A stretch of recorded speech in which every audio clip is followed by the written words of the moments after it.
You're welcome. All right. Okay, I'd like to call the meeting back to order. The board was previously in closed session.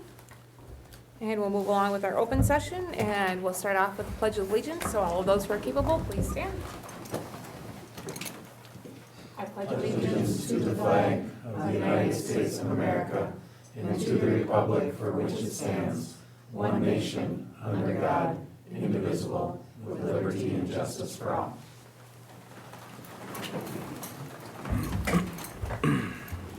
Thank you. And we're going to start off with a spotlight on education with the Amery Middle School Blue Ribbon Award.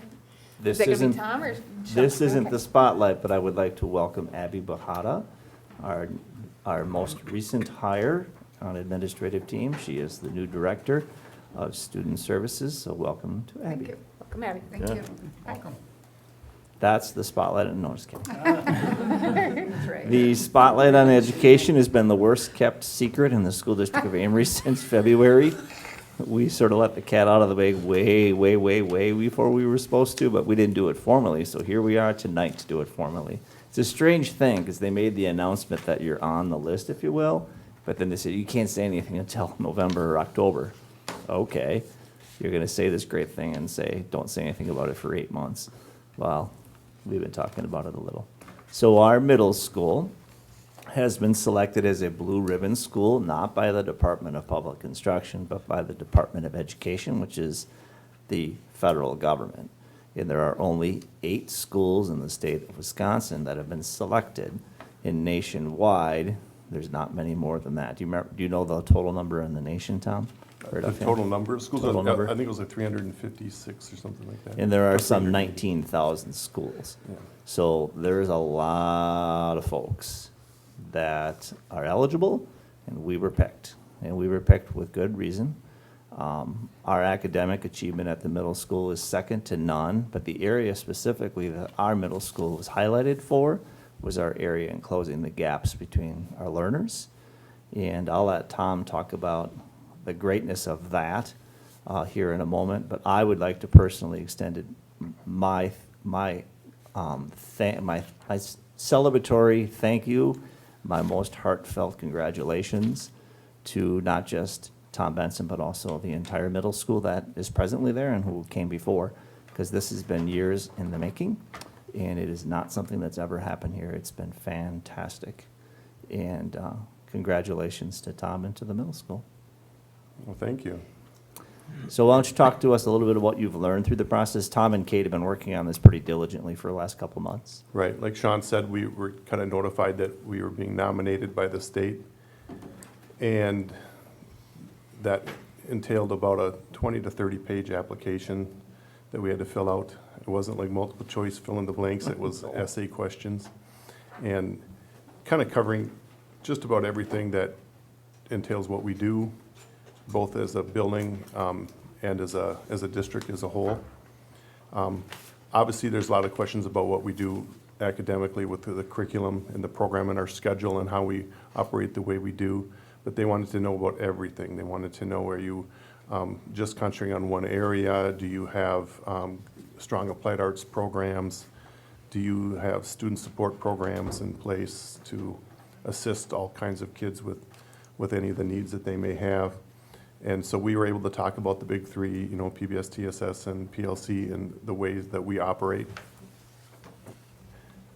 To get it, you had to kind of meet some criteria so that you had to show high academic achievement for multiple years before they would even consider you, and then they vetted you out and made sure that everything was correct. Like you said, our achievement is strong, but we got it because we got the award and named the Blue Ribbon School, because we have narrowed the achievement gaps between subgroups, meaning that kind of the Students age. with disability or Yeah, economically the age-old story was that disadvantaged if you are a student with disabilities, that you don't learn to the level of other students, or if you're a free and reduced student, that you don't learn at the risk of others or various minority groups and what have you. And so we got the award because we have shown tremendous growth of our students over time, and we've narrowed those gaps so that all kids are learning at high levels. And, basically, it really comes down to the PLC movement. I'll always say that's probably the most important thing. It's kid by kid, skill by skill, sitting down with really dedicated teachers to take a look at what does the data show, where are the kids lacking, and what are we going to do about it? And then how are we going to challenge and enrich and extend the learning for those kids that are showing high achievement so they can continue to prosper as well. And certainly don't undersell your achievements as a middle school, your closing gap score for English, language arts, and math in the most recent test year, which was last year, Yeah. is in the state of Wisconsin, top. Oh, yeah, so we were just kind of, and again, we most recently informed that in addition to narrowing the gap as far as like student growth, we had the highest growth score In both math Math and and English. reading in the entire state for middle schools, so that was very exciting. I want to just give a shout out though to Kate Weisenbeck, who really worked hard on the grant, all the different teachers, paraprofessionals and support staff and everyone that works with our kids, to our students themselves who have worked really hard, to all the teachers at the elementary and the intermediate school, continue to work hard and send us kids that are ready to learn and move forward. And then to my comrade at the high school, so where we send them and they do some really, really amazing things with all the different academies. I think it's important that we really step back as a district and just take a look at all the great things that we're doing. So, but we're real excited, and in a couple weeks, Kate Weisenbeck and I will be going down to Washington, D.C. to go to the awards ceremony. We're pretty excited about that, to see what that's all about. And there's, it'd be kind of fun because they have a lot of different roundtables and they have topics, and you can sit down with all these schools that are doing great things and pick each other's brains and kind of come up with even better strategies. So, yeah. I've ordered Kate's Congressional Medal of Honor for traveling to Washington with you and back. I'll be on my You best got a behavior. two-way ticket, we didn't just get a one-way. I was wondering about it, I was just gonna ask. It's an Tom and I have talked about this at length. This is gonna be an interesting journey because your presence in Washington DC is gonna be between 2 and 4 days after the election. So it should be very interesting in Washington DC. Should be very, very interesting, but exciting. So, and I want to thank the board too for all that you've done to support education and for all our schools and in the community. Tracy and I actually spoke a little bit with Kate recently about, what could we put into the district newsletter, and we talked about all the things I just said, like having strong schedule and strong curriculum and great staff, but also we have a community that really supports us, have always supported us, and when you work in a place where you feel that they do really care about what you're doing and we're important to them, it makes it even more valuable to us, and we all feel that, I know that, so. It's a great place to be. Congratulations. Thank you. The accolades are really nice, and to get this kind of recognition is, quite amazing. And it's kind of the feather in the cap, but the real joy is the proof in the pudding. Yeah. The real joy is to see those scores come in. The real joy is to see the learning taking place in these kids. That's why educators do what they do every single day. For you guys to see the payoff of those kids and the growth that's happened is why you do what you do. And as somebody sitting here on the board, this is why we do what we do, to see that happen. And our job is oversight, but our job is to listen to the people who really know what's going on. And it's you guys that are here in the trenches every day, the professional development that you guys do, and the proof that we're seeing it happening with the kids. It makes us as a board feel really good that we have really great people in place. So thanks to all of you guys for all of the hard work that's done, and hats off to these kids. And it's something that when you see a gap like this being closed, it's really near and dear to my heart to see the disparity that's being closed in the school district and around. And you are going to be a model for really great things for a lot of kids. So well done. Very well done. All right, moving on to the consent agenda items. Gwen, that was you. Oh, yes. I did the vouchers, and they were all top-notch and ready to go.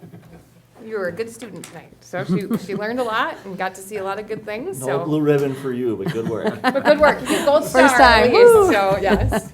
All right. So I'll entertain a motion then to go ahead and approve the consent agenda items. I so move. Is there a second? I'll second. Dale? All of I those trust in, you. Okay. All of those in favor of approving the consent agenda items as presented, please signify by saying aye. Aye. All of those opposed signify by saying no. The consent agenda items are approved. And we'll move along to the administrator and department reports.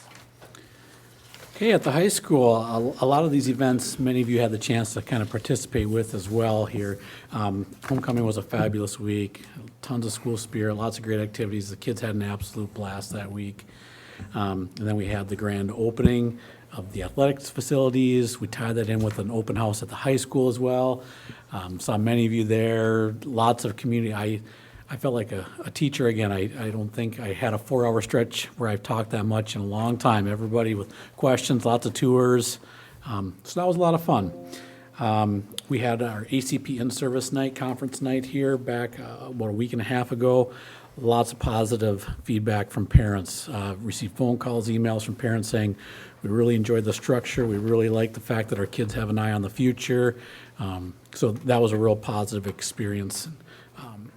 It was great. We also had, for our in-service day, we had speakers from River Falls and Northwood Tech talk to our high school staff about opportunities for our high school kids that not all of our staff were aware of as well. So we keep opening up doors for our kids in life in high school and outside of high school. Future events, we've had some sports teams that have already ended their seasons, but we are really getting into the heart of playoff time right now. We've got some events. We've got volleyball tomorrow night, soccer Thursday night, cross country on Friday night. So a few things still going on, and hopefully that'll last another week or so. We've got the end of our first term next week on November 1st. So if you can believe it, we're almost a quarter way through the year already. Pretty crazy. On November 6th, we have the Lionheart Experience Part 2 coming in.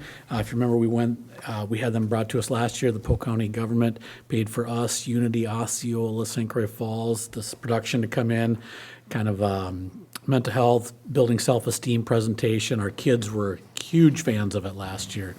And most of them don't know that there's a part 2, so they'll be very excited here in a couple weeks when we have this. November 11th, we have our annual Veterans Day performance celebration in the morning, 8:30 at the high school gym for anybody that wants to come, open to the community as always. And then November 21st will be our practice test date for ACT testing for 9th, 10th, and 11th grade, just to do a practice run, kind of see where we're at, and then do another data analysis from that to decide how we need to gear our instruction before our March and April state assessments. Okay. I like to hear that you're back in the trenches, keeping you humble. Yeah, boy, I needed a bottle of water. I like that. Josh, don't forget about the school play. Oh, thank you. Yes. Thank you, Tracy. We have the school play coming up at the second weekend in November as well. Game of Tiaras, it's called. It's a spoof kind of off of Game of Thrones and Disney. And I don't know the whole deal. I don't want to read about it because I don't like spoiler alerts. So that I told Anna, can't talk about it a great deal here. Dad wants surprises. So thanks, Tracy. Okay, at the middle school, on October 7th and 9th, we completed our school safety drills. I won't go into great detail because Josh has got that covered later in the board meeting. Our second term just ended last week as well, and so students are switching to their second applied arts class and moving around to science or social studies adjustments. On Friday, our 8th graders participated in our annual WAPO team building. They go out to Ox Lake and they do the low ropes course. It's kind of fun seeing them having to work together to solve and the teamwork that goes from that. And then it comes back to our anti-bully presentation, which was phenomenal. I really want to thank Kate Weisenbeck for running that as well, and all the students that spoke at it.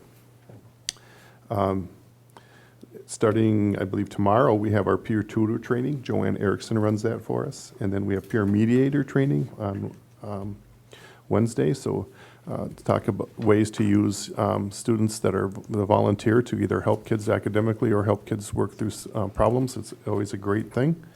I always say that the kids that do that work gain way more from it than the kids they're helping, and they learn so much about themselves. We're taking the NAEP test on Thursday. The NAEP test is another assessment. It's the National Association of Educational Progress. So it's an assessment that's basically going to be a national test. This is the third time we've taken it at the middle schools. I think Josh has done it twice. I know intermediate has as well. You're a randomly selected school, and then they randomly select an age group of kids, and then they randomly select a handful of kids that come in and take the test. So we'll be taking that on Thursday, and so we sent out parent notifications and are speaking to the kids about what that's going to look like. And it's short. They take 3 15-minute assessment pieces. So we talked about Blue Ribbon School. The Drama-Rama Festival is coming up, and we're excited about that on November 9th.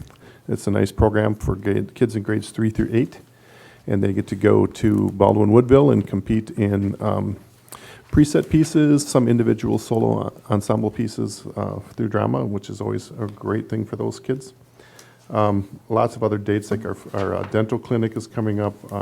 We have a Warrior Way assembly on Friday, just to kind of celebrate our kids and following the Warrior Way and behaving the way that we expect them to do so. The flu clinic is coming up next week. There's a couple other things that I wanted to mention. Our district in-service. So we have district in-service on November 4th where we don't have school. I'm real excited about that. You kind of talk about what you do with your PLC teams and how do you break down skill by skill and kid by kid, and we're going to be doing an item analysis. And so we have a tool that we have access to that breaks down not each question, but it shows every single standard that was assessed and which standards did our kids have success on and which ones did they struggle with. And then we look, and we have 4 different years of an item analysis tool, and we're going to be looking for trends so that teachers can look at what's going well and what areas they can continue to improve on with instruction. And so that's where we'll be spending a large part of that day in addition to the district-wide strategic plan work. And then I guess the last thing I'll mention is that we have the 8th grade Human Growth and Development Doctor Day coming up on November 15th, so that we won't have another board meeting until that's through. That is where we have doctors that come in and we split the boys and girls and they talk about human growth development, and we send out parent permission forms. We are expecting our first round in by Friday, and then if they don't, we send a second one, and then I start contacting families because you cannot attend that presentation without a signed form. It's not a passive consent, it's an active consent. And then for the parents too, if anyone, we have copies of the presentations and they can come in and take a look at it if they have questions. But we've had pretty good response. We've had about 80% of them in, and of those, 99% of them said, yes, we're ready to go. So that's what we have at the middle school. It's a good opportunity, and it is an opt-in, not an opt-out. Correct. So there absolutely has to be a signed parental permission form in Yep, to take the class. yep. All right, good evening. At the intermediate school, a couple weeks ago, we finished our Fast Bridge assessment. So we run, it's our local data assessment. We run that 3 times a year. And so we look at that data. Each student is screened with a variety of screeners in math and ELA. We then look at that data and we build response to intervention. So that could look like title, or in each grade level, we actually have a 30-minute response to intervention teaching time. And so students, kind of like Tom has been saying, students are based on skill. So any gaps that they're missing, or extension opportunities for students who are moving at a fast pace, they will receive 30 minutes of small group individualized instruction. So all students get that every day. That's based on that data. We had our first PBIS Warrior Way rally, so we do one of those each trimester. And so we try to do one about each month, and then we have a big one each trimester as well. The one coming up for our trimester will actually be swimming at the center. That's around Thanksgiving time, right before Thanksgiving break. The one that we had recently was a basketball challenge, and so we had 3 different teachers answering a series of Warrior Way questions, and it was fun. Mr. Erickson came out the winner, and I believe he was for grade 3, so that was fun and exciting to celebrate good choices and good behaviors. We are evaluating K-12 social studies curriculum. So if you remember several board meetings ago, we talked about our new adoption curriculum cycle. And so up for next year will be social studies, and that's our first K-12 adoption since we've adjusted our schedule. So this year, teachers are taking time to look at different curriculums. I can speak to K-5 in particular. We are considering a couple different curriculums that align with the DPI's recommended scope and sequence for social studies. And so we've met with a couple different vendors. We've had meetings in person, even by Zoom. And then actually on November 4th, we have a curriculum company coming, and they're going to set us up for a pilot on a resource that our K-5 teachers feel very confident in. Restorative practices, we are working with an educational consultant who has been to one of our staff meetings and actually was in today. And what she is doing is she's modeling restorative practices within classrooms for both teachers and students as well. So we're focusing on the skill of talking circles. So that's a proactive strategy when we're trying to build community and resolve any sort of conflict that may arise in a classroom. So that's adding to our toolbox of restorative practices. Food for America, I want to thank Mr. Meyer and the high school FFA students. They facilitated a full day welcoming students in grades 3 through 5 for different stations that FFA put on and mapped out for all of our students. Highly engaging, and our students absolutely love it. So I want to thank the high school for that opportunity. And then finally, parent-teacher conferences. We had parent-teacher conferences a couple weeks ago. I'm always happy to report they're very well attended here at the intermediate school. We had about a 99% attendance rate. We continue to offer those in person and by phone. Really, our biggest goal with parent-teacher conferences is to make a connection with parents. And the hope is to always build those relationships and just share really positive things and help guide parents on anything that their student might need or any way that they can help us or we can help them. For upcoming events, we offer something called Coffee with the Counselors. You probably remember this last year. We do this 3 times a year. Myself, Mrs. Pearson, and Mr. Mynarchek. We find a community location. We advertise to parents, and a lot of it's just an open forum. Both the school counselors will generally have some topics and ideas. One of the things they're gonna be presenting on and talking about is just technology and helping your child find routines now that kind of the honeymoon of school is over and we're finding our patterns. That will take place on October 24th at Ellie's, so I would highly encourage any parents to come and get free coffee. We have our Halloween Carnival that's put on by IPO. It's a wonderful fundraiser for us. It is a lot of fun and is very well attended by our community. On October 31st, we'll have our Halloween Parade. Wish us luck. That's on a Thursday. We do all still have to come here on Friday, so hopefully it's a fun night of trick-or-treating with an early bedtime. That starts at 1:45 p.m. here. An exciting opportunity that we've done a couple of years actually in a row is our 5th grade news team is going to visit WQOW in Eau Claire and get into their screen room and meet with a couple of their different anchors and do a Q&A session. And then finally, our next IPO meeting will be at 6 p.m. on November 11th in our library here at the intermediate school.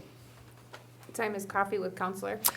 I believe it's at 8:30. We hope you can drop off your kids and then you can come straight to Ellie's with us. Gotcha. Is it the 5-cent coffee or the other coffee? They have 5-cent cup coffee. I've had it. Is it?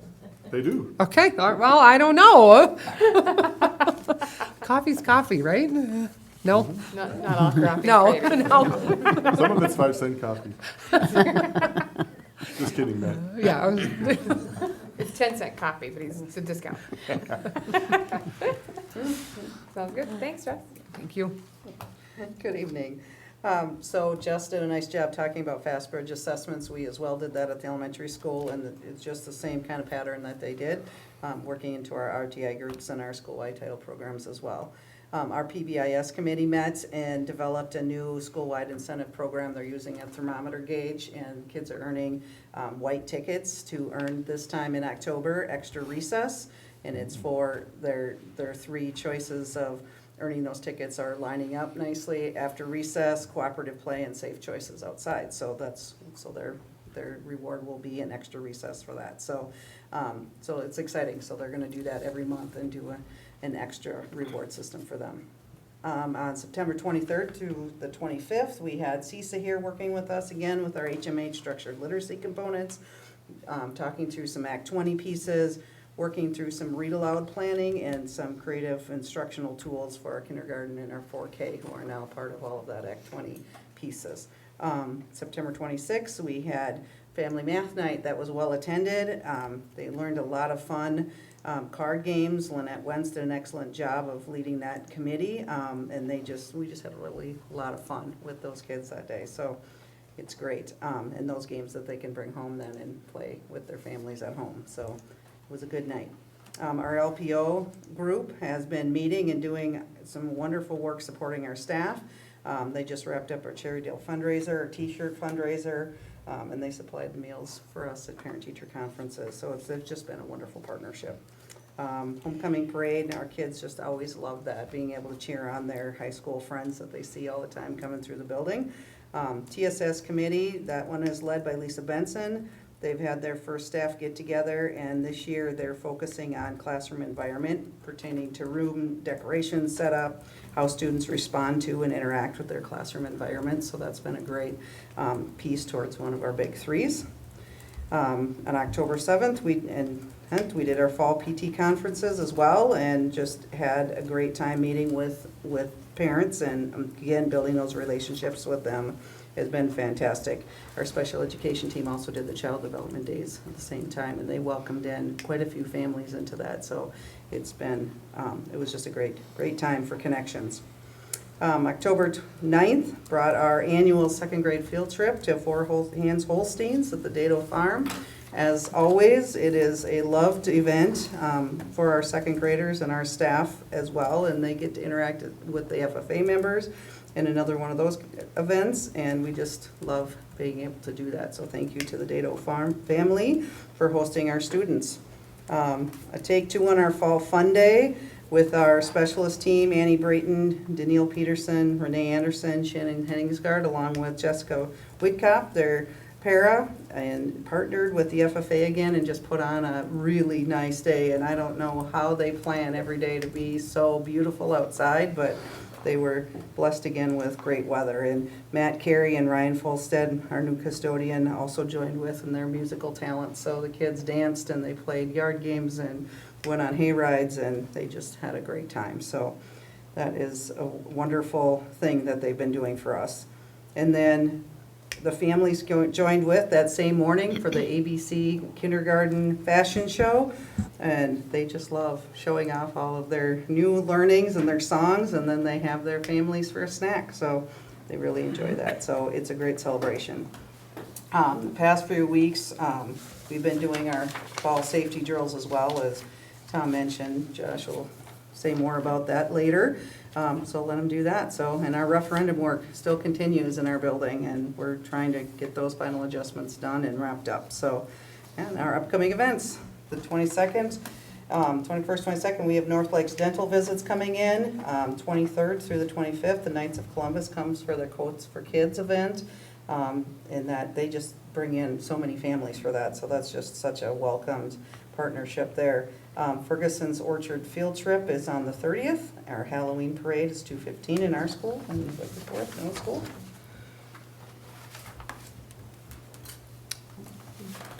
Any questions? Okay, I'm next.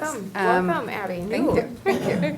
As Paul mentioned, we did have Child Development Day on one of the nights of the conferences on the 10th, and we actually had, we welcomed 24 students and families in that night, which is a pretty good number, and we're going to try and see if we can reach some more families in the spring as well. Helps us kind of identify some students who might need some extra support. Last week, I was able to attend the annual State Superintendent's Conference on Special Ed and Pupil Services Leadership, so it's for directors, that a one-day kind of conference. Got to learn a lot about some key decisions they reviewed last year, kind of in a review about some key decisions that were made in the court and with making sure for compliance and kind of what to remember not to do to get to that spot. So it's a really helpful conference for directors to attend. I also did a breakout session kind of talking about Act 20 and how that looks and relates to the world of special education and how we might be able to kind of marry those two processes because they'll need to. Super informative.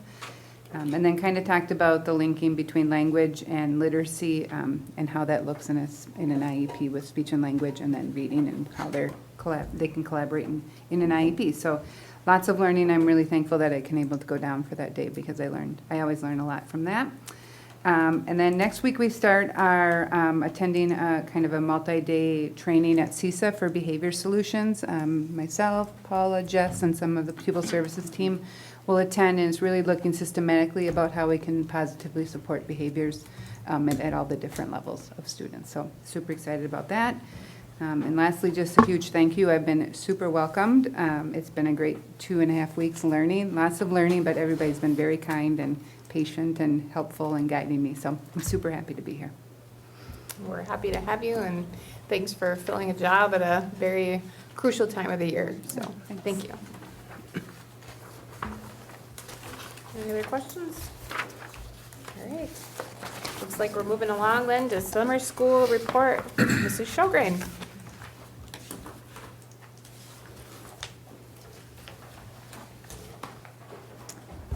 Well, thank you for having me come and share all the fun that I do in the summer with so many great helpers. So we had the adventure happening again last summer, and I hope you enjoy it. We had such great pictures. So what I have to say, that's not the exciting part. Look at those faces. They're just so darn cute. Okay, so what did we do this summer? We provided learning opportunities for over 700 students with a very wide age range. We encouraged academic growth for students entering 4K through 9th grade. We created 53 enrichment courses for students who have completed grades K through 8. So the difference between academic and enrichment, the academic courses, of course, are really focusing on the math and ELA learning, but the enrichment courses can be anything from knitting to outdoor survival skills to kickball. So it's a wide variety of learning that doesn't always fit into the school day. We offered adventure learning opportunities both in the Boundary Waters and Colorado this year.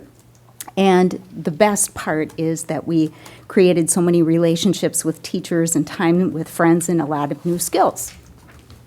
If we take a look at the information from 2023 and this past summer for instructional minutes, there is a bit of a difference, but there are some reasons that I've analyzed to decide, why do we have that many fewer minutes? So we have, in 2023, we had a little over 2,693,000 minutes, and last year, 2,466,000. We had some changes. We had fewer students who were attending academic classes. We had more registrations, but then fewer who actually came to attend. So that was down by a little over 62,000 minutes.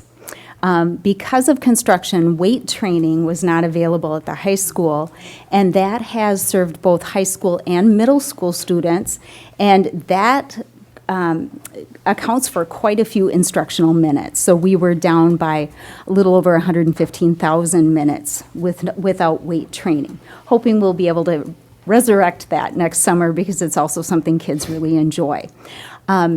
Music minutes, however, increased quite a bit. So our music departments were very busy this summer. It was up by 194,000 minutes, so they were very busy. My proposal for summer school 2025.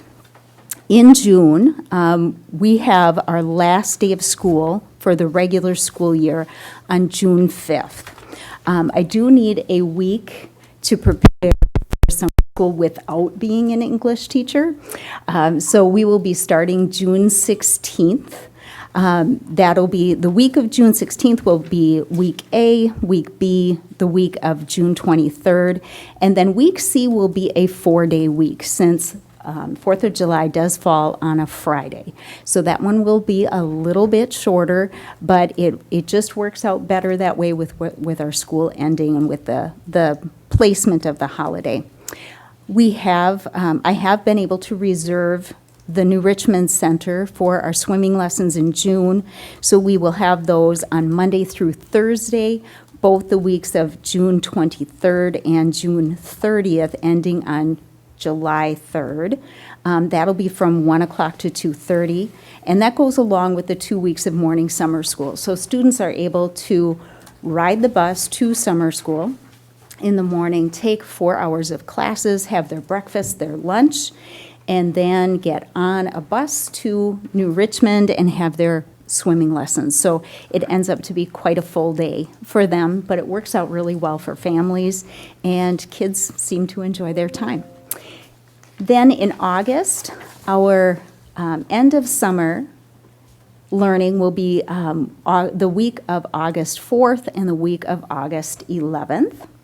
And swimming lessons have also been reserved and finalized for the Monday through Thursday of both of those weeks. That again will be in the afternoon, which works really well for those who want to attend a full day of courses.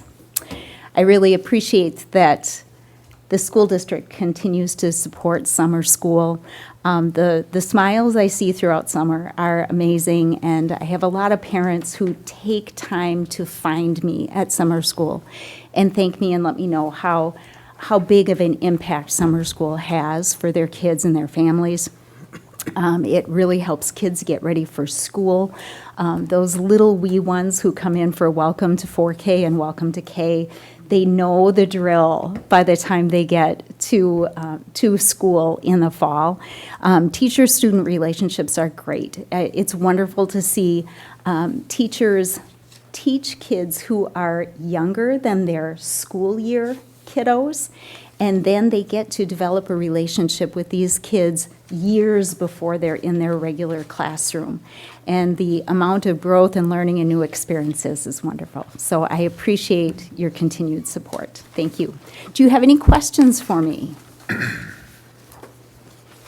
Thanks for doing it year in and year out. It's a big job. We just got done and Yes, you're at it ma'am, it already is. for yes. Yes, At it is. And I know there was a lot of moving around the last couple of summers and things like that, and building, because of the building construction, and so I think summer school was held here at the intermediate school all year this year, right? It was, and I just can't say enough about the positive attitudes of nutrition staff, custodians, bus drivers, with everything different that we had to do this year and working around construction.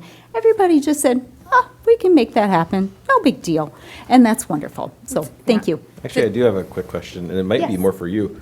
Where does all the funding come from for this? And that's just a curiosity question. I'm not digging for anything. You're way more advanced in summer school than I am. It's bizarre. Okay, so I have never been shown the piggy bank that has summer school on it. So that's a John question. But I spend a ridiculous amount of time counting hours and minutes and kids, and you're open enrolled, but you're resident, and the spreadsheet I do, I have nightmares about that spreadsheet. But what it does is it figures out how many FTEs, which is a magical DPI number, how many of these FTEs that we get, which translates to some money.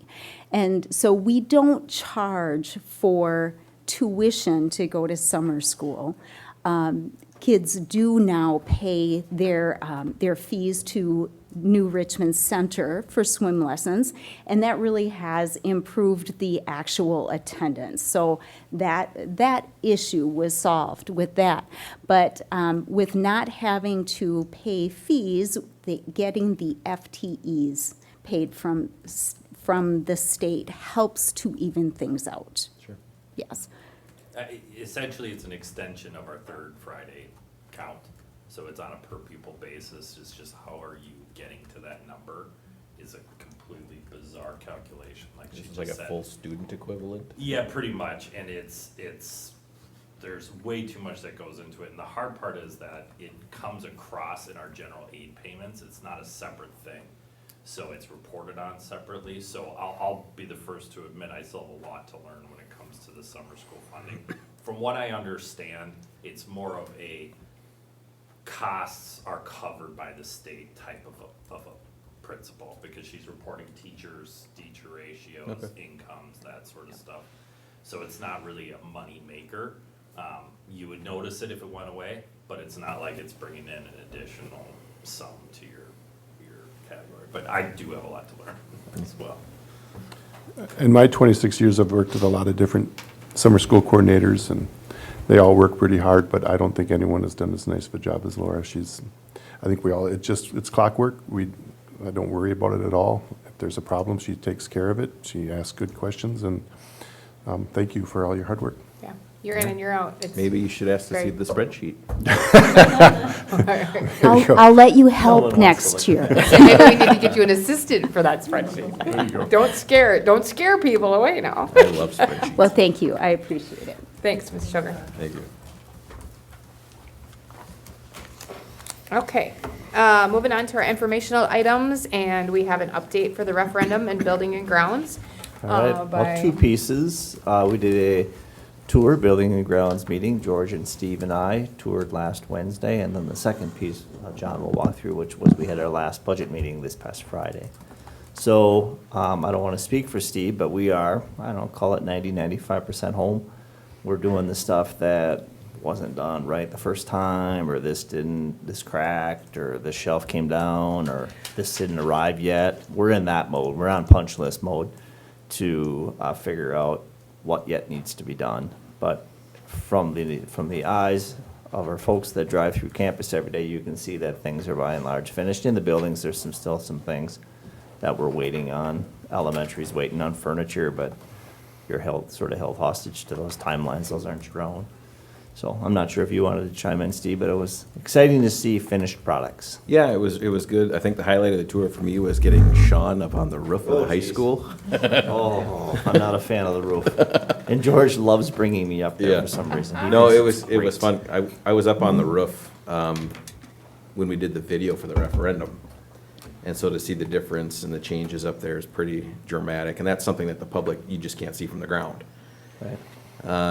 Take your word for it. Yeah, and then I get up there right there. to walk around and see the differences and changes that the elementary school has made in my time on the Building and Grounds Committee, it's pretty substantial.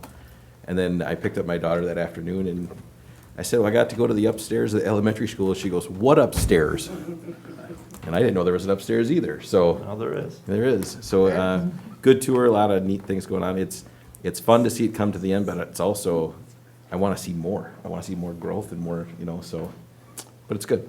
It's Very fun. clean in the upstairs at the elementary school. Very, very, very clean. Because no one knows about it. Because no one knows about it. It's very clean. I know. There's one here too, in this building. Oh, there is? Oh, well, that'll be on the next tour. Yeah, we put it right there. So again, we had our budget meeting with Cross Anderson and LHB this past Friday. And there is still some items yet to be finished. There's still a few requests being made. And everything's been put on hold for the last 3-4 weeks until we knew exactly where we stood. So Gary Zifko from Cross Anderson brought the final numbers. There were a lot of numbers that end in 00 or 000. We figured those were estimates or placeholders, which is exactly what they were.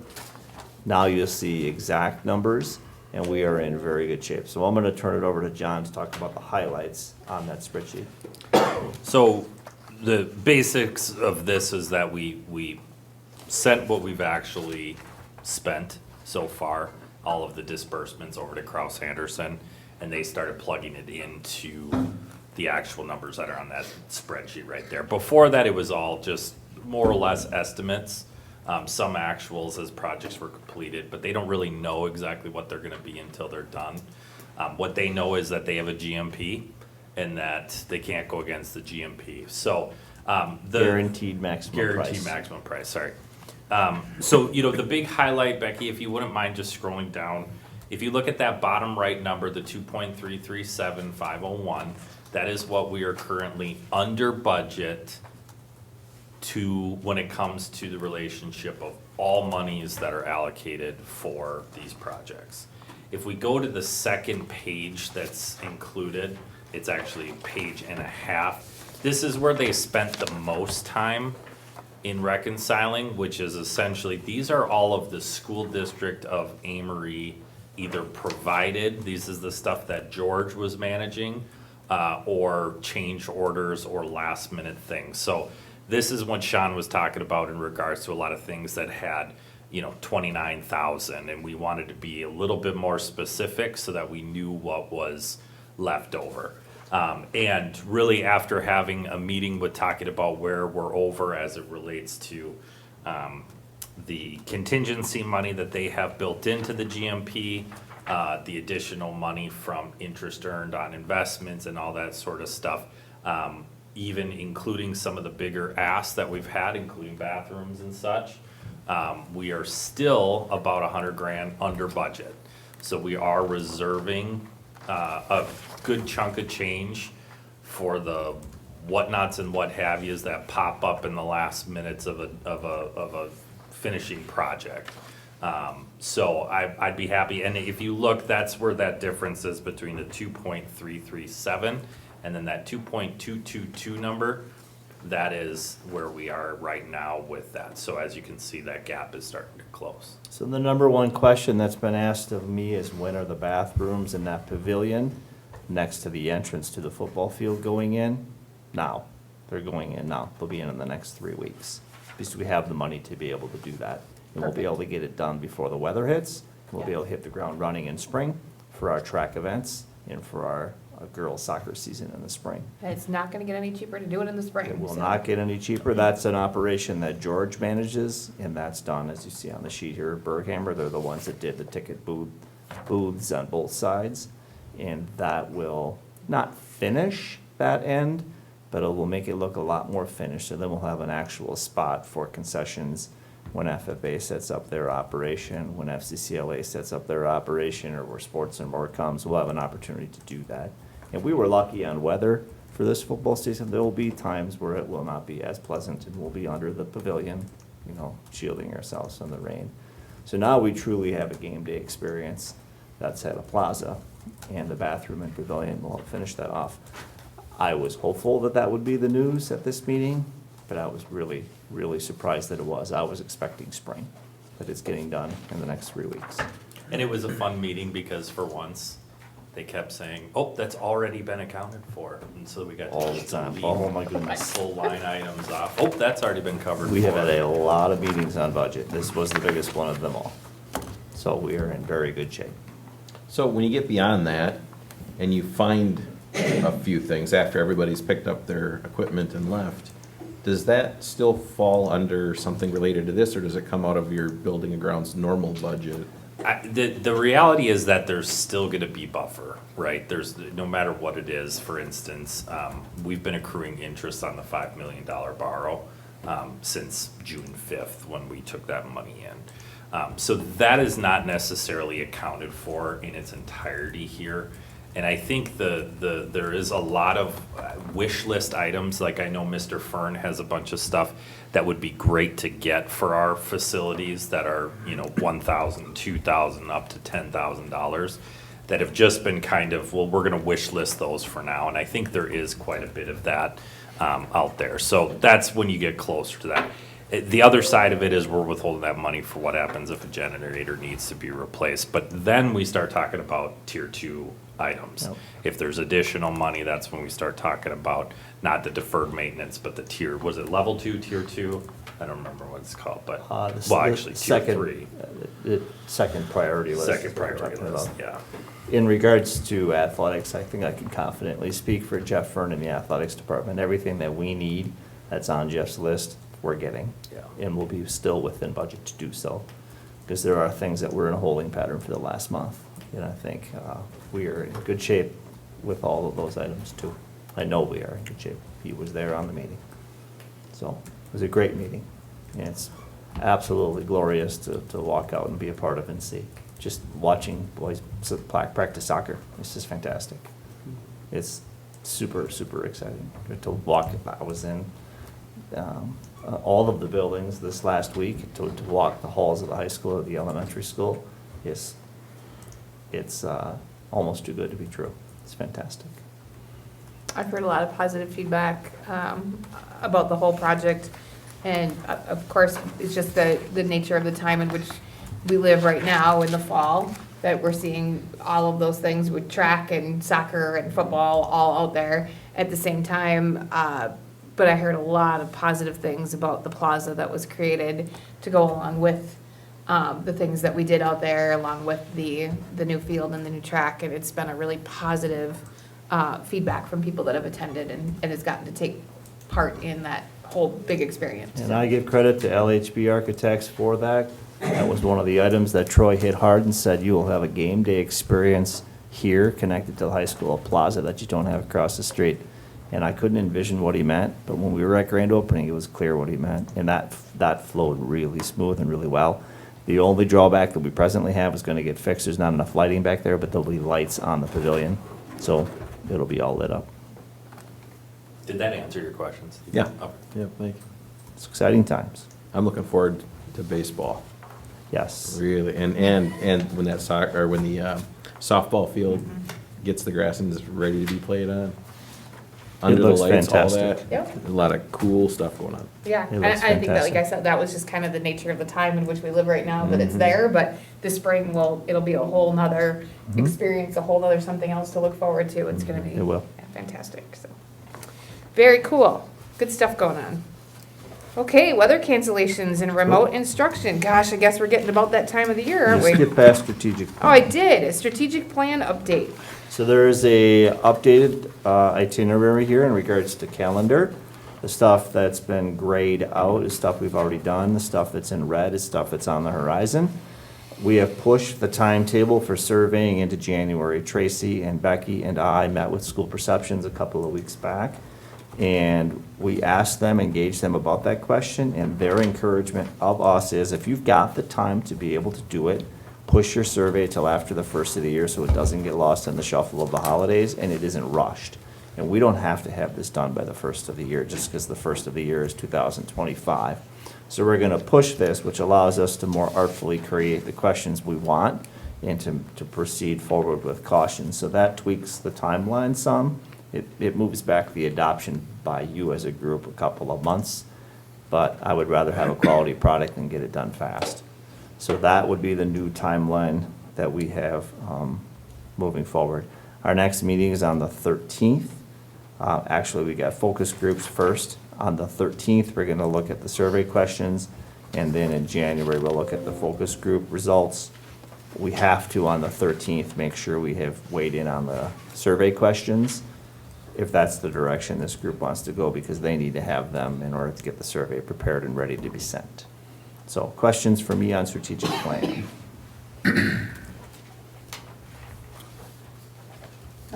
Okay, all right, now we're gonna move along to that time of the year, although you wouldn't know it by the weather today. But I'm hearing things. But So we're gonna weather- get there eventually. Well, we didn't last year, it appears, but we will probably. Weather cancellations, biggest factors that we always use when we are making our decisions. Can we safely get to school? Is it safe for the buses to travel? Is it safe for our student drivers to travel? And is it safe for our parents to travel? And lastly, can we get home? Because you gotta come in here, getting home is a whole nother deal. So those are all considerations. Now, we have been spoiled by last year. Don't forget the year prior, we had every form of precipitation known to mankind, and it all happened between 6 a.m. and 8 a.m., it appeared. And that made for tough cancellation updates. We had 7 cancellations of one shape or another, whether it was canceled school or delays, and some had upwards of 12, 13. So, do we have to make up days? That's always the big question. We have 3 days built into our instructional minutes. We do not need to make up the first 3 days of cancellation. After we've used those first 3 days, then we move to remote learning. Remember, remote learning looks different at the middle and high school where they can do that electronically. Elementary and intermediate have already prepped and are ready to send packets to parents, so they have that ready to roll when we get there. Because if we get one, we might get a bunch in a row, because that tends to happen. Timeline. If it's possible, the decision will be made the night before. That's typically not the case. Most districts don't do that because it's hard to say what the weather's going to do over the course of the next 12 hours. The decision and notification, the ideal timeline will be, parents will be notified by 6:15. The district office will work with the director of transportation and district administrators from neighboring districts. We've already got that group set up. And other members of the district team. The most obvious member of the district team that we work with as well is Clubhouse, Rachel there. that notification to their staff needs to be, if possible, by 5:30, because some of those folks are en route to their job by 5:30, because they open at 6 or in a bus by 6.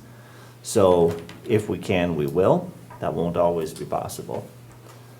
School cancellation notification, you will get it every which way you possibly can.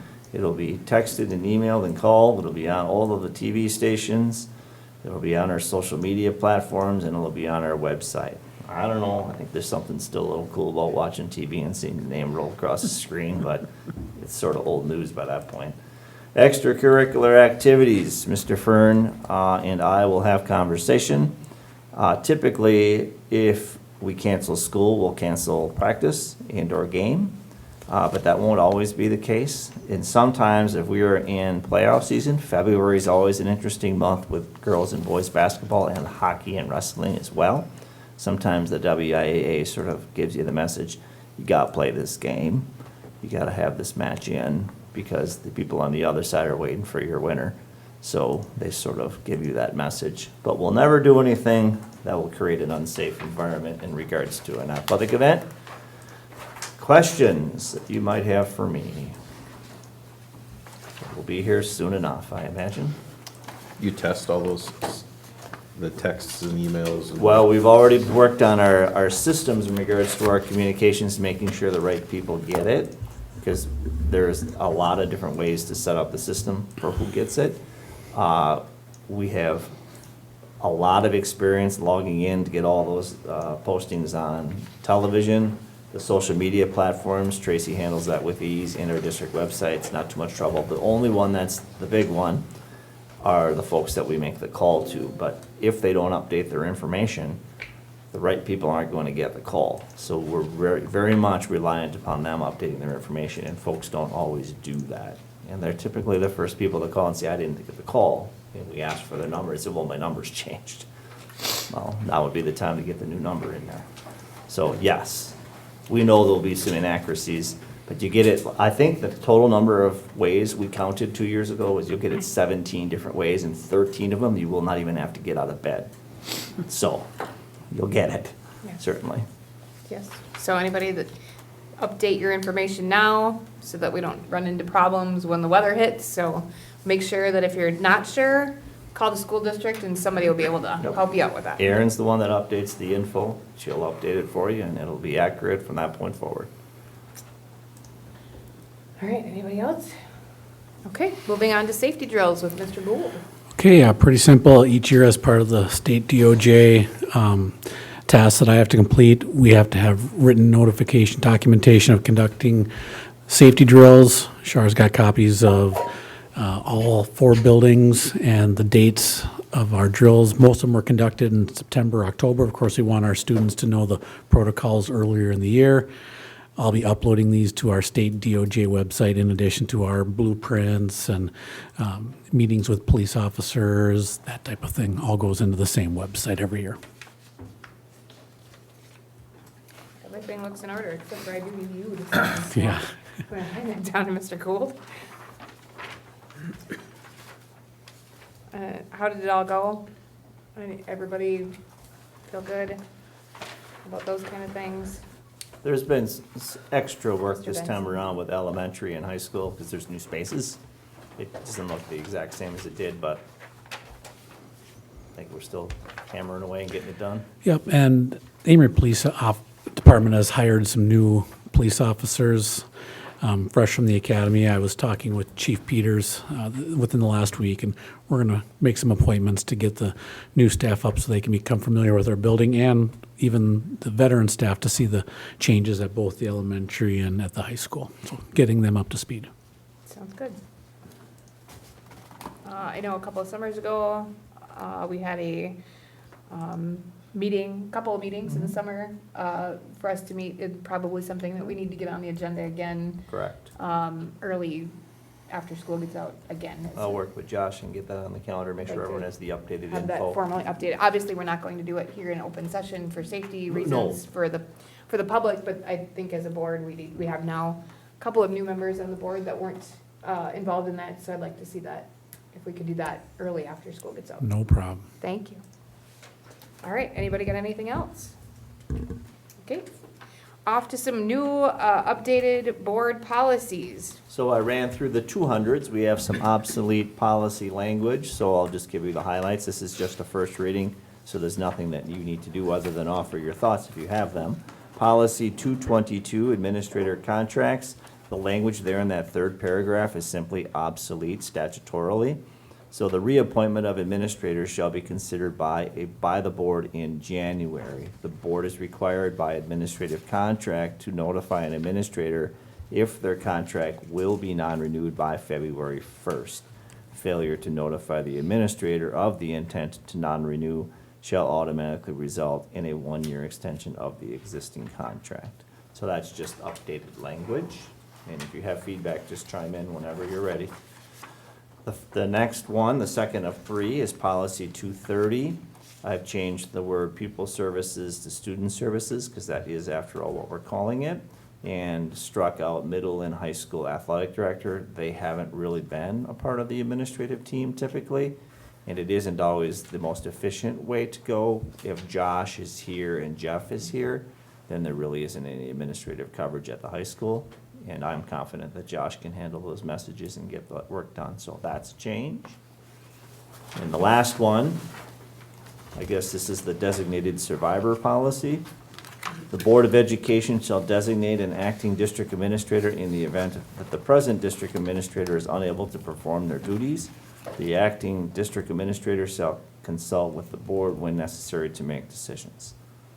So that language that was there before, I really didn't fully understand what it meant, and just updated that language. Any questions on those three policies before we talk about the Title I policy, which is more involved, unfortunately, but it's Title I. Questions for me?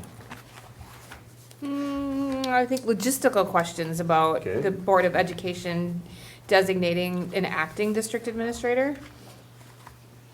I think that maybe that requires some discussion of how, when, is that done ahead of time? Is that done, should something happen to the district administrator? I mean, if it was in an if there was an accident, if there was, I would think Right. that we need to do that. So maybe some logistics Okay. surrounding this. Easy enough? Sure. Maybe just something that we need to think about, before. Is there any input from the rest of the board about that? We've been in Well, I that would say, situation. I would say hopefully we don't have, if this situation comes up, it's probably more so gonna be unexpected, hopefully.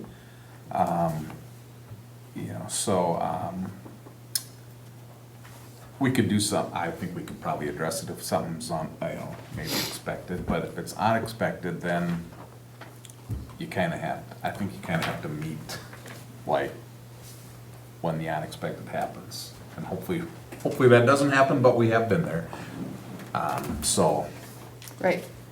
I just wonder if that should be like a designated, like, do we have a designated, second in charge? I mean, it would be, would it be a principal? Would it be, John's like, nope, not me, but kind of, I guess, we went through that with the. Yeah, no, we have, and. But, we've had instances where we've had a building principal have something, was involved in a serious accident, wasn't able to be here. Of course, you have your superintendent to take over, but we don't have that, so if that should be a designated position, a designated person. It's just something to think about, and if we have that done ahead of time, that at least gives us time as a board to convene and figure out where we go.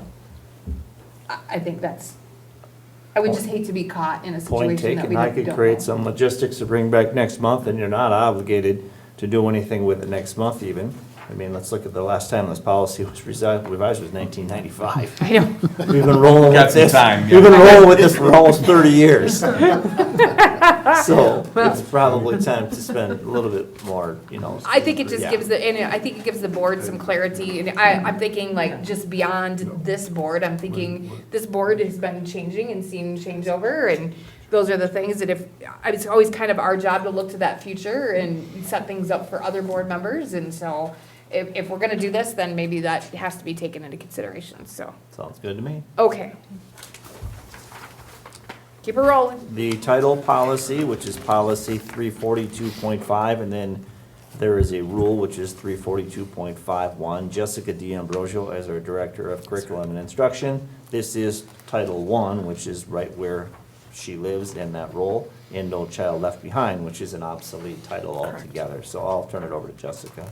Thank you. So we looked at updating some of our policies. If you remember the last couple of years, we've transitioned to a school-wide Title I program. And so along with our Title I committee, or teaching committee, so Lynette Wentz, Carrie Shu, Terry Anderson Hoyer, and Jenna Kaiser, we've really been looking at our policies. And so they were pivotal in helping me develop this policy. And so looking at it, we needed to update our practices. So according to the DPI, we have to develop and agree upon and distribute to parents and families a two-way meaningful agreement on family engagement. So what's the enrollment, what's the involvement as parents, and what do we promise to do to support our students? I will read the red language. And so the school district of Amery will engage parents and families in regular two-way and meaningful communication, addressing student achievement and ensuring that parents and family members play an integral role in assisting their child's learning, are encouraged to be actively involved in their child's education, and are full partners in their child's education, and are included as appropriate in decision-making on advisory committees and to assist in the education of their child. So the example is that is our school-wide committee does involve community members and parents as well. In alignment of the Every Student Succeeds Act, the ESSA, the School District of Amery outlines the following procedures for Leon Elementary and Amery Intermediate Schools in conjunction with the school-wide Title I programming. So, number one, a school-wide Title I leadership team will be established and maintained, which we've done. This team will be comprised of representatives from administration, general education, special education, student services, Title I, and parents. Student and program needs are determined through the school-wide leadership team using the needs assessment that we do annually to determine district needs and goals. This discussion and planning happens in the spring of each school year. Number three, parent-teacher conferences will be held at least twice a year with the parents and guardians of each child to discuss student progress. Fall, winter, and spring benchmark assessments, along with data-driven discussion, will be used to determine school-wide Title I programming and progress monitoring. Number four, school-wide Title I personnel will be accessible to meet with parents, guardians during regular school hours or by appointment. School telephone numbers and email addresses will be widely published. Number four, parents, guardians will be invited to fall and spring parent engagement gatherings to review of the school-wide Title I plan, including goals and desires of the parents, guardians, and assessments will be discussed. Minutes will be kept on record. Number five, parents, guardians will be informed of timely information by letter, email, telephone, newsletter, or conference. Parents, guardians will be involved in the development, implementation, and review of the Partners in Learning Agreement. And number six, the school district will provide materials and resources to help families work with their children to improve academic achievement. Resources will be provided in a variety of formats based on student need. And finally, number seven, information, programs, and activities for parents, guardians will be provided in a language and form that can be easily understood. We got all of this guidance from the DPI. They do provide us with a policy checklist, and so we have cross-referenced it to make sure that we are in alignment with their requirements. So, question I would have is on number one. Sure. And it talks about the leadership team. Is there anything in the guidance that recommends what the size of that team should be? And I'm thinking if there's nothing laid out here or somewhere else, could you be outnumbered by a group, let's say the parents? And I'm not suggesting that that's a problem, but I also recognize that as a leadership team is usually a smaller subset of the overall population that is there for the purpose of helping guide the ship, right? So You are correct. It is a smaller team. We're a little bit of an anomaly of most districts will have a K-5 building. So our committee is a little bit more diverse, meaning we have more members of it. We do have parent reps from both buildings. That parent rep can either be the parent of a Title I student, but does not have to be being a school-wide program. That is not a requirement. We, at this time, have it as a smaller committee that does guide our work. But at this point, I do believe we have two parent representatives, one from each building. That is a part of our planning. And what those meetings look like is we will draft our school-wide plan, and we will present it, and we will walk through, and we will ask for input or, any suggestions that they might have to our plan at this time. So that is, just to state, so I understand it, those two parents are selected by who? We, as a committee, will talk about families that are involved, that are volunteering in our school, are aware of our assessment data, and then we, as a committee, will reach out to several families to see if we have interest. In the past, we've reached out to multiple families at one time asking for input, and we generally have gotten one back that's interested from So, each building. so you have guidance, so it's not a, hey, I want to be on this thing, and I'm automatically on it, right? No, So, and I would highly encourage, if parents wanted to be involved and wanted to be a part of this process, I think Paula and I would both agree that we would not hesitate to grow the capacity of parent involvement. They know their child best, and so to be really open and honest with them about what our procedures and to be able to help us develop a plan that supports kids would be really important. There are some nice byproducts of this, meaning when we look at the family engagement piece, we have our spring and fall Title I parent meetings. All families are invited to that. This year, just with the construction at the elementary, it didn't happen quite the same as it did at the intermediate school, but during our open house, our Title I teachers here actually had a beach-themed layout for Title I and invited all parents to come down and had brochures and tried to invite them to attend our next meeting. And then actually in the spring, we have a meeting that is, an invite is sent to all parents and all children. And so we have some kids' activities going on. Our goal by far is to have parent involvement again. absolutely. I want to make sure that we don't have an open-ended thing here, right? Because it needs to be a leadership team that can function. Correct. And so does the scope of the size of that leadership team need to be defined here, or is it defined somewhere else? Or is it just fine the way it is? I feel confident how it is. I don't know, Paula, what your Yeah, thoughts and are? It's actually kind of defined right on our school-wide Title I plan, because it'll say on there who our members are, and it actually has terms to it. So Okay. everyone's on there for a couple of years. Perfect. And we switch out, like, we have a classroom teacher in each building, and they'll be on there for a couple of years, and then we'll get another classroom teacher on there too. So the leadership is kind Yeah. of constantly changing. And so those two parents stay on there for those 2 years, and then we get two new parents on.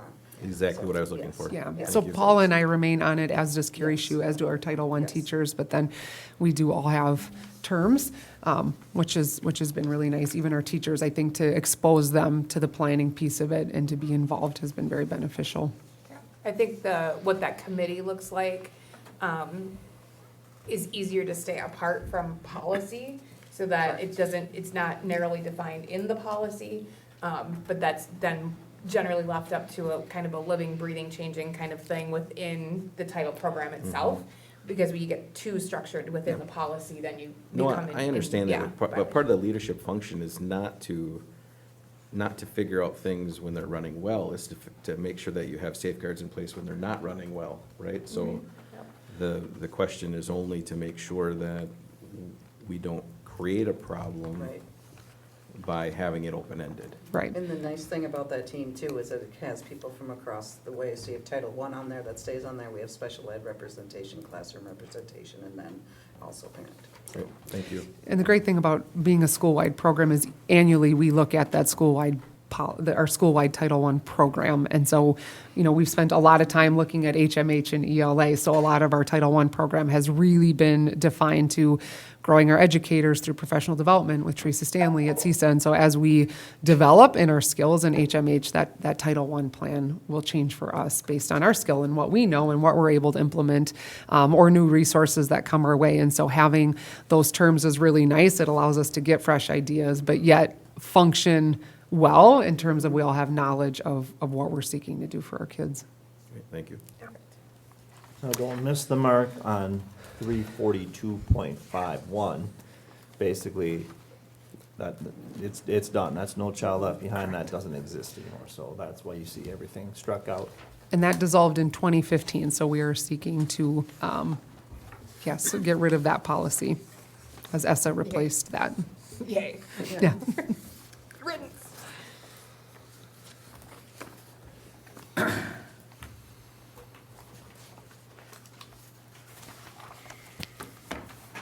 And then board member development opportunities, 163, we're still going on, right? Yes, we're on the policies that you saw a first reading of last time, and we're on to the second reading this time. There have been no changes, other than the date being October 21st, 2024, different than what you saw last time.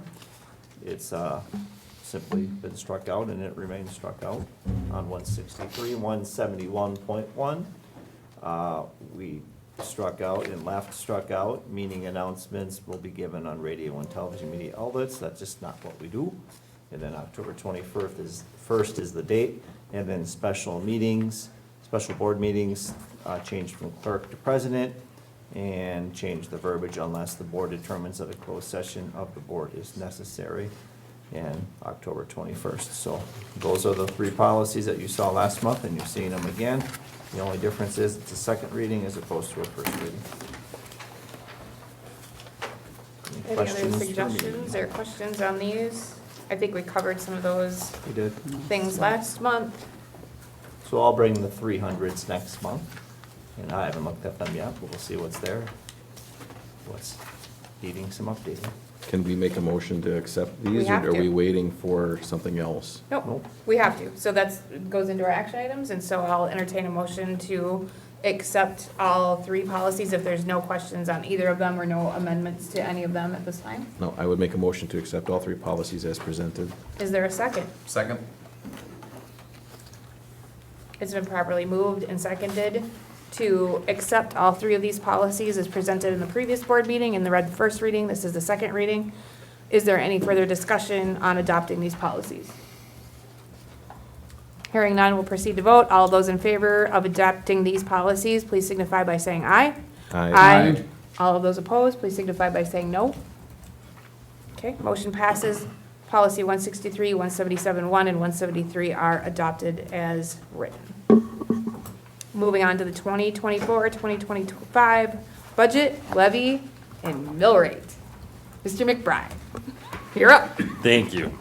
So, this is just a little bit bigger of a deep dive. Every year, you guys have to certify that my work is as accurate as the state tells us that it is.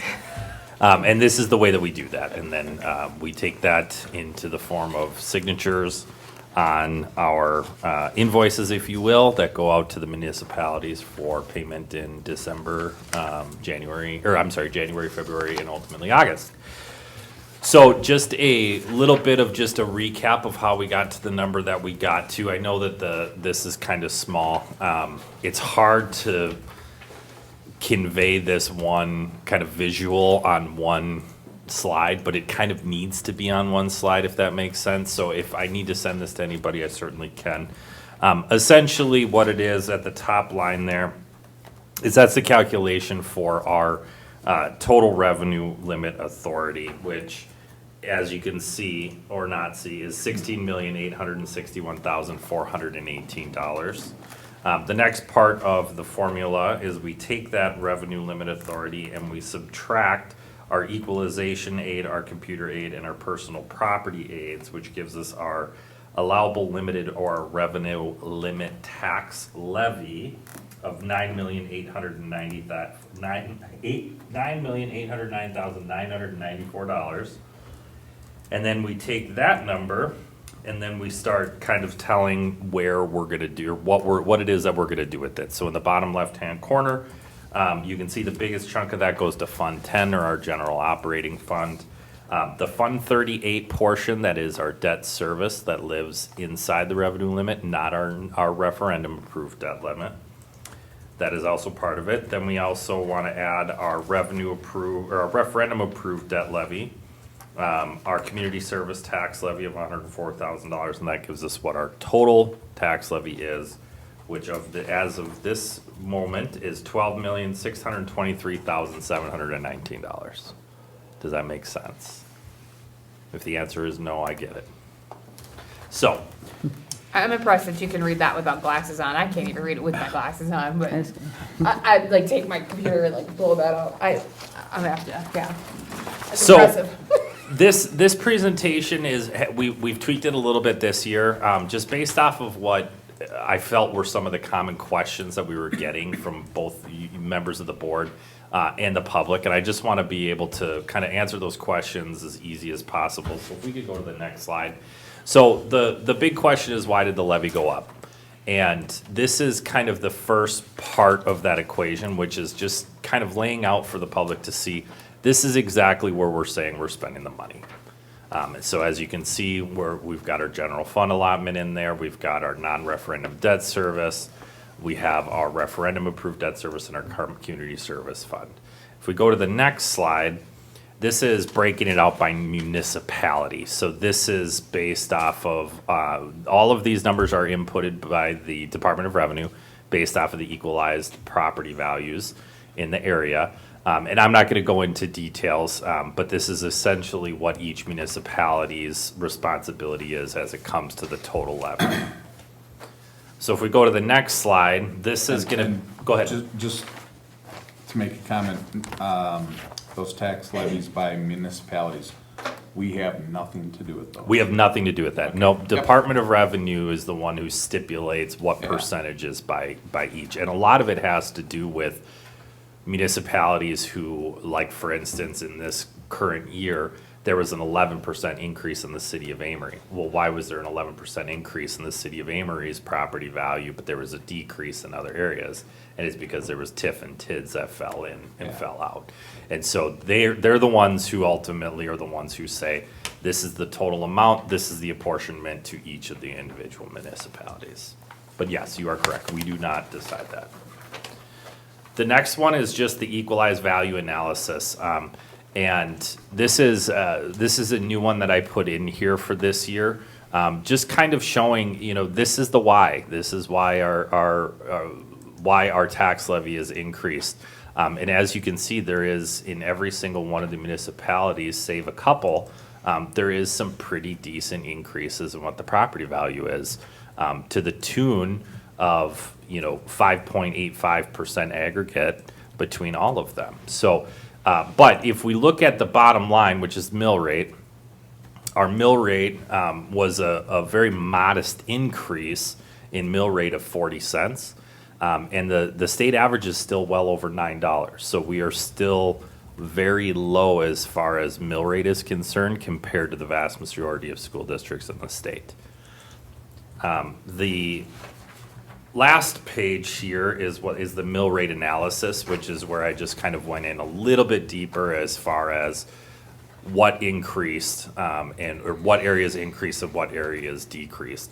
As you can see from there, for instance, our mill rate portion for the approved debt service decreased. Well, why did it decrease? Well, because those first referendum payments have come out, and those are the biggest payments, right? Your big old interest payments right at the beginning.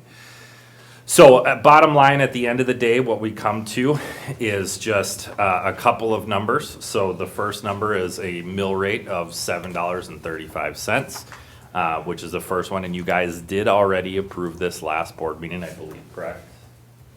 Yes. Yes, okay. It was an estimate at the time. It was an estimate, yeah. So these are the actual numbers based off of our October 15th aid certification. So these are moved out of estimate, and these are actuals now. And so the total levy, just to say it again, is $12,623,719. Does anybody have any questions? The only question I have is all of this information your math, or is this just your math to try to explain it to the public, but you're given these numbers by? No, yeah, that's a Another great question. Yeah, so all of this is done through something called the revenue limit worksheet. So basically, the state inputs all of the data, raw data that comes out of our audit or our aid certification that our auditors sign off on as well. So they take that information from the Department of Revenue, and then they ask us just a simple, there's 6 areas that you fill in, which is your debt service payments, your Fund 39 debt service, your Fund 38 debt service, and then your community service if you're levying for the debt service.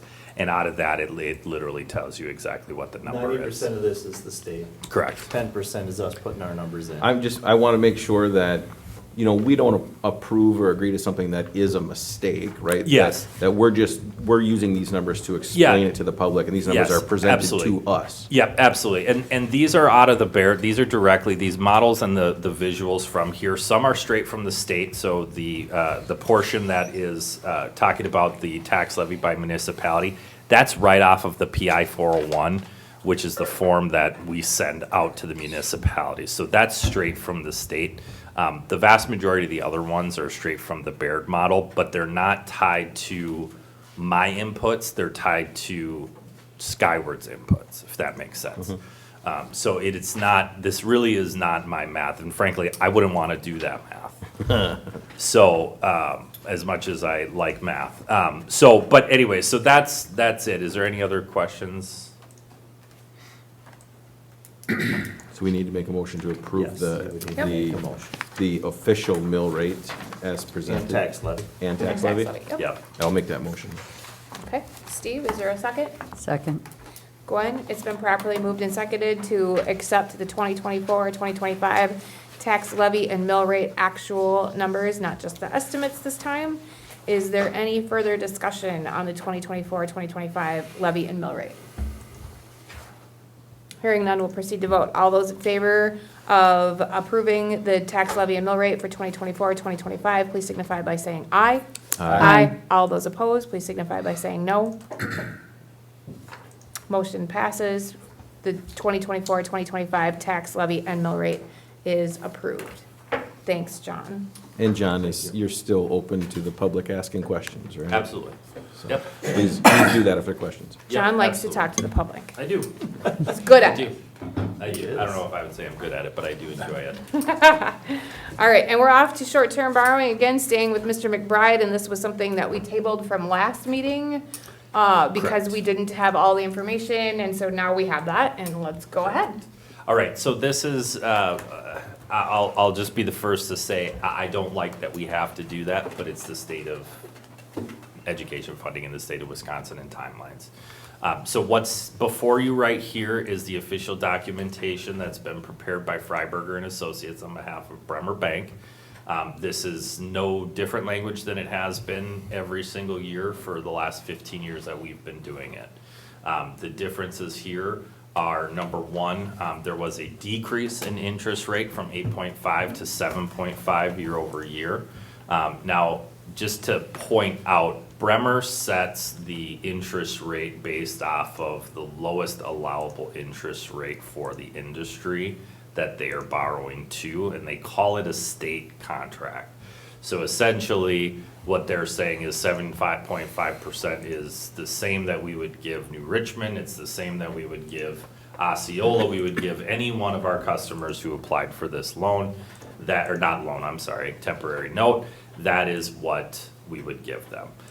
Where that lands as far as total monies spent in interest charges year over year, it's pretty much a mixed bag. We've had years where we only, and keep in mind, we only pay interest on when we actually extend the line of credit, so when we actually withdraw. So it is very much an in-out, in-out, in-out type of an account. There's years where we've had to rely on it exclusively, and in those years, we've had during critical months, I should say, not for the entirety of a year, we've had interest payments upwards of $35,000. The average across the board over the last 7 years is $14,000 in interest payments for the line of credit. And I don't expect that to wildly change at all this year. So this resolution that's before you, there is a typo on the second page that I'm gonna have to have them correct, which still lists Keith Anderson as the board president. So I will have to have them change that. But the reason why we have to do this now is because the other line of credit comes due here at the end of November, and they need time to be able to prepare everything for it. So this gets basically the steps of the process. If you approve the resolution tonight, paperwork gets next day aired back to them, and we close somewhere in the first week of November on the actual deal, if that makes sense. So- And for clarification, the short-term note is to cover you while you're waiting for Correct. state aid or state Yeah, funding and- to drop, right? So- Absolutely, and the best kind of way of kind of explaining it is that we get morsels throughout the course of the year, and we get several large pieces of cheese. And so in the rat race, You like where I went with that? I love the analogy. Yeah, so Tell us more. so in the rat race, we run into other things and other walls that unfortunately that we have to do and we have a commitment to, such as paying our employees. And so when you're talking about a district our size, you're not talking about $20,000, you're talking about $500,000 payrolls. And so because of that commitment that we've made to our staff, there are months, most specifically, November and December, I bite my nails so they no longer exist anymore, even with the line of credit, waiting for those January tax payments to come in. February is a great month. I love February. By the time we get into June and July, you start biting your nails again. And so it's just to bridge those gaps, which is why it's done as a line of credit and not done as a short-term loan, because we don't need to be paying for it if we're not actually using it. Sure. Then I would make the motion, we accept what was presented with the change from Keith to Shar. Is there a- Second. Dale?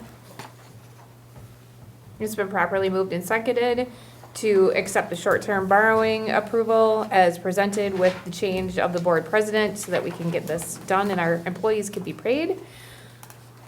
Is there any further discussion on the short-term borrowing approval?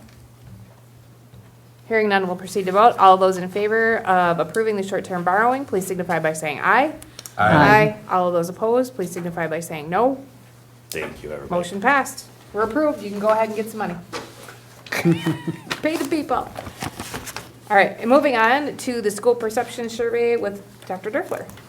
All right, the information you see here represents the price tag for doing a school perception survey. We had discussed doing a community survey and a staff survey. You'll see pretty well laid out here on the couple of slides. Phase 1 strategy development, which is where we're at right now, is a $1,300 price tag from school perceptions. The survey design is $1,800. The administration of the survey is $2,100, and then the results reporting is $24. So you got a grand total of $76, but you also have to come up with the cost of printing and postage. So the safe sum of money to say on that is about $12,000 to do a school perception survey for community and staff. That's not a decision I wanted to make independent of you, in that it's a $12,000 price tag, so that's why it's here for you. You did have a conversation about this at your strategic plan meeting, but no actions were taken at that meeting. It was simply a conversation.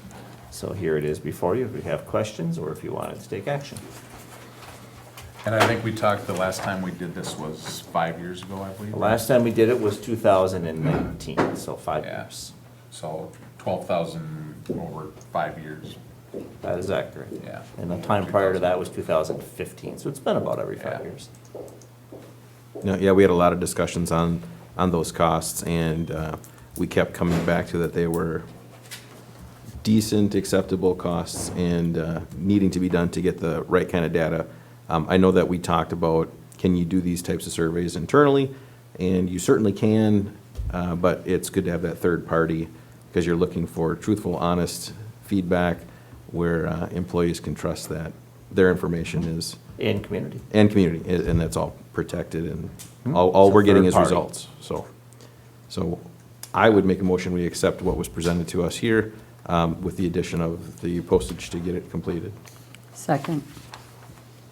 It's been properly moved and seconded to move ahead with the community and staff survey proposal with school perceptions as an important part of the strategic plan. Is there any further discussion? Hearing none, we'll proceed to vote. All of those in favor of moving ahead with the school perception survey at the approximate cost of $12,000, please signify by saying aye. Aye. All of those opposed, please signify by saying no. Motion passed. We will move ahead with the school perception survey. Off to start college now, early college education requests. And start calls now, yeah, and, so I come to you guys twice a year, once in October, and then I'll come to you in March with our students that are signing up for this. And our students continue to reap the benefits of this wonderful program by the state. 26 students have applied to do either the early college credit program or Start College Now in the spring. Ranges all over from Eau Claire, River Falls, Barron County Campus, Northwood Tech, Chippewa Valley Tech, a wide range, but a lot of students taking advantage of this opportunity. That's pretty good. And we kind of have to do this anyway, so. Correct. I'll entertain a motion to go ahead and approve the Start College Now. I will make a motion to approve this. Thank you, Dale. Is there a second? Second. Gwen? It's been properly moved and seconded to accept the Start College Now and Early College Credit Program requests. Is there any further discussion? Hearing none, we'll proceed to vote. All those in favor of accepting this, please signify by saying aye. Aye. Aye. All of those opposed? Motion passed. We are approved for 26 students to start college now. Thanks, Mr. Gould. And moving on to donations and grants to the district. Okay, lots of donations here. We have a donation of pocket constitutions for every 7th grade student to be used in the civics class. That came from the Moms for Liberty. Amery Bridge Marathon, thank you for donating $500 to the Angel Fund. WHA Foundation, Wisconsin Hospital Association is what that stands for.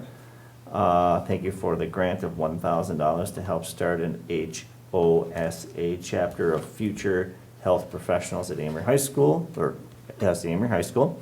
Mayo Clinic Health System Northwest 1 Region. Thank you to Mayo Clinic Health System for a $500 grant to help start the Amery High School HOSA chapter. There's a description there of what HOSA is, Health Occupation Students and of America. Warren again, thank you for your donation of $300 to the Angel Fund. First Lutheran Church donated school supplies for Amery Intermediate School. SMC donated school supplies for the intermediate school. Be Well Nutrition created a special homecoming themed menu, and they donated a portion of the proceeds back to Amery High School Student Council to support homecoming activities.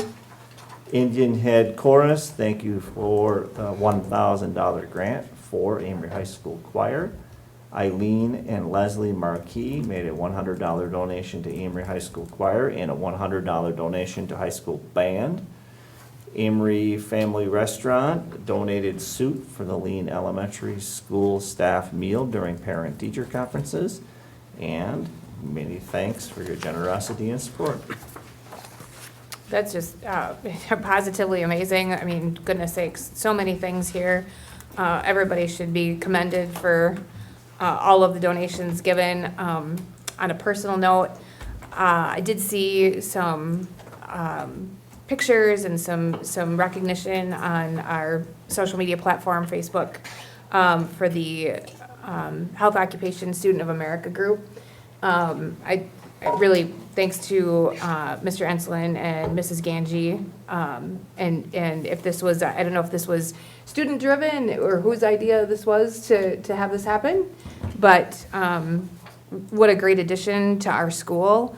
As somebody who's just spent an incredible amount of time the last 2 months in hospitals all over Wisconsin and Minnesota. There isn't anything more important in times of crisis like that than our healthcare professionals. These people are understaffed, overwhelmed. We have people living longer. There are so many sick people. It's just honestly incredible to see the work that these people do.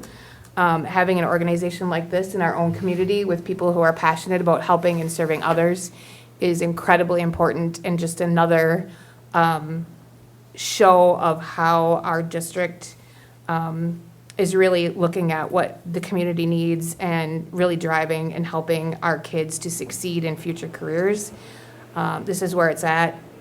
If our kids out there are serious about helping other people, making a difference in people's lives, I've seen firsthand and experienced firsthand the last couple of months how much it matters. This is an incredible program, and thank you for everybody that's donated for this, and thank you for everybody that is considering a career in this path. That's a very personal note, and with that, I think you should make a motion. I'll make a motion to accept the donations and grants with many thanks for everything. Is there a second? Second. Is there any further Many discussion? thanks, again, as always. It's incredible. Month after month, that's incredible. It's incredible. All those in favor of accepting the wonderful donations and grants, please signify by saying aye. Aye. Aye. All those opposed, please signify by saying no. Motion passed. Thank you, with many thanks to our community and for this new group in our high school.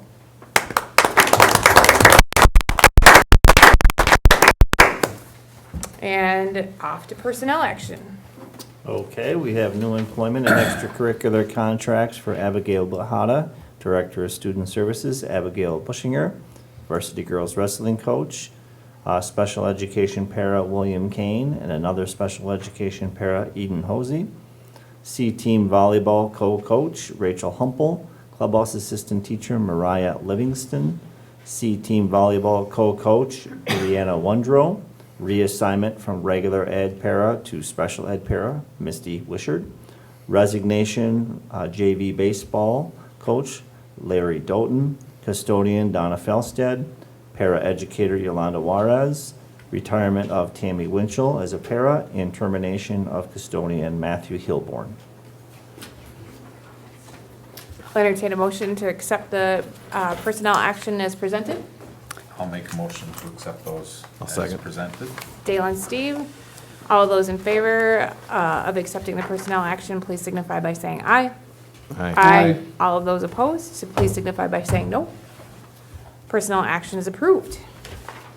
And with that, is there any community comments, Becky? I think I seen you peek, but I didn't think anybody was in the room, but I didn't know if there was a phone a friend or anything, so. All right, and with that, this board does need to meet in closed session tonight after this meeting, so I will entertain a motion to go into closed session to consider employment, promotion, compensation, or performance evaluation data of any public employee over which the governmental body has jurisdiction or exercises responsibility in order to take personnel action pursuant to Wisconsin Statute 19.85, Section 1, subsection C. Make a motion, we go into closed. Steve? Second. Second by Gwen. All of those in favor of moving into closed session for purposes read, please signify by saying aye. Aye. Aye. All of those opposed? None. We are in agreement. We are now in closed session. Thank you to everybody attending tonight.